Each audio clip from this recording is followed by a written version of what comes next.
Laissez-faire versus micromanagement. Imagine this scenario. Your boss just handed you a big project. You're excited to get started, but she's left you with no direction as to how she expects you to go about it. She's specified the deadline and the deliverable and has left you to find your own way. Your last boss was the complete opposite. He'd hand you a piece of work and then spend the next few weeks hovering over your shoulder, questioning your decisions and offering helpful advice at every turn. These two scenarios illustrate opposite ends of a management style spectrum. The first boss has a laissez-faire management style, and the second is the classic micromanager, more politely known as a very hands-on manager. Both styles can be effective in the right circumstances, but not usually when they're taken to extremes. As usual, the best approach lies somewhere between the extremes. In this lecture, we'll look at each management style and see how to find the best style for each person and situation. Laissez-faire management. The term laissez-faire is French for leave it be. This is a very fitting description for this style of management. Laissez-faire managers are delegation masters. They leave it up to their teams to find their way through projects and tasks and give a minimum amount of supervision. Employees often have a lot of power to make decisions with a laissez-faire approach. In fact, at the extreme end of laissez-faire, the manager can seem to be completely absent. Micromanagers are the opposite of laissez-faire managers. They resist delegating, and when they do delegate, they spend a great deal of time checking up on their teams. Micromanagers focus on every tiny detail and often discourage their team members from making decisions if they're not around. Clearly, this can be frustrating and upsetting for team members. It slows work down, and it constrains the creativity that people can show. On the positive side, it does help to ensure that work is done accurately and on time. So, how do you find the right balance between laissez-faire management and micromanagement or hands-on management? It's worth pointing out here that managers should rarely take either of these management styles to the extreme. However, it can be tricky to know when to give more freedom and when to give more supervision, and there are a number of factors that you need to take into consideration when you're thinking about this. Know your team. The people you're leading have a lot to do with the management style you need to adopt. For instance, imagine you're leading a team full of senior colleagues who have a proven track record. They know what they have to do, and they've worked together countless times in the past. This is a classic example of when a more laissez-faire management approach is likely to be appropriate.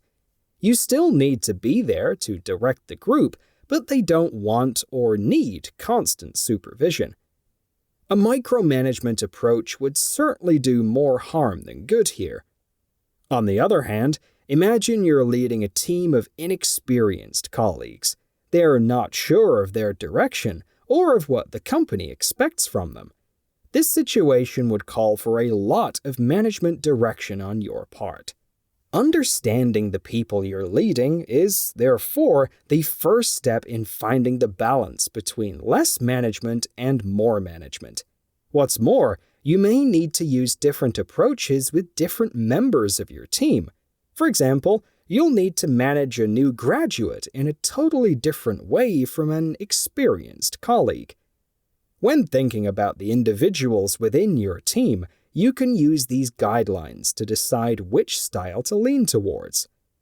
A laissez-faire approach is likely to be best with senior, experienced, and highly educated workers, teams with drive, assertiveness, and self-confidence, and creative groups. A hands-on approach is likely to work best with young, inexperienced workers who consistently miss deadlines if left to their own devices, departments where conflict is an issue, and teams that rely on quick decisions. Note that culture can have an impact here too. People in individualistic cultures such as the US or UK can profoundly dislike micromanagement. In other cultures, a hands-on approach may be expected, and deadlines may be missed if too much of a laissez-faire approach is used. Be sensitive to the culture in which you operate. When it comes to your situation, there are a number of factors that come into play when choosing where on the spectrum your management style needs to be. For instance, there are some jobs or projects where there is no room for error. Think about airplane construction, the safety of a team building a high-rise skyscraper, or the preparation of documents for a multi-million-dollar acquisition deal. A hands-on approach is often necessary for situations like these, and is likely to be accepted by members of your team who should understand why you're so involved.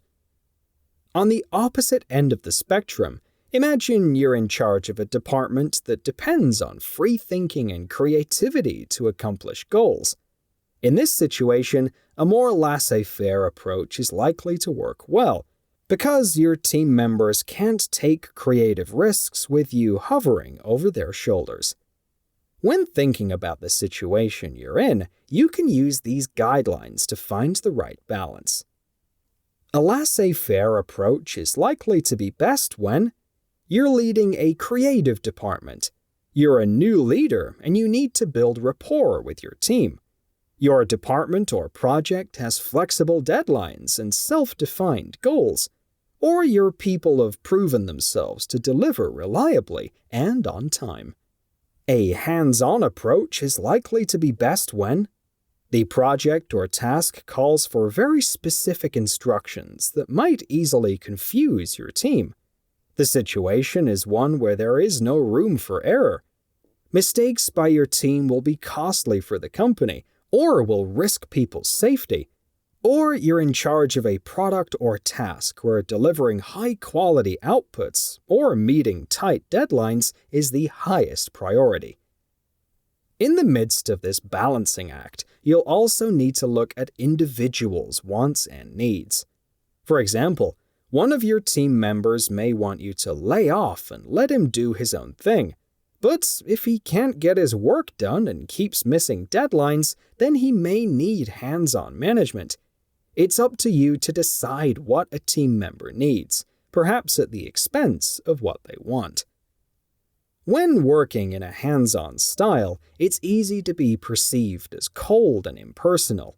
However, you can show your team that you're approachable by sharing stories when assigning roles, praising a job well done, or giving your team tips from some of your past experiences. Adopting a more laissez-faire approach with your team doesn't mean that they're doing all the work, of course. You still need to monitor their progress and make sure that you're available to them if they have questions. If you step too far back, there's a very real chance that your team will feel lost.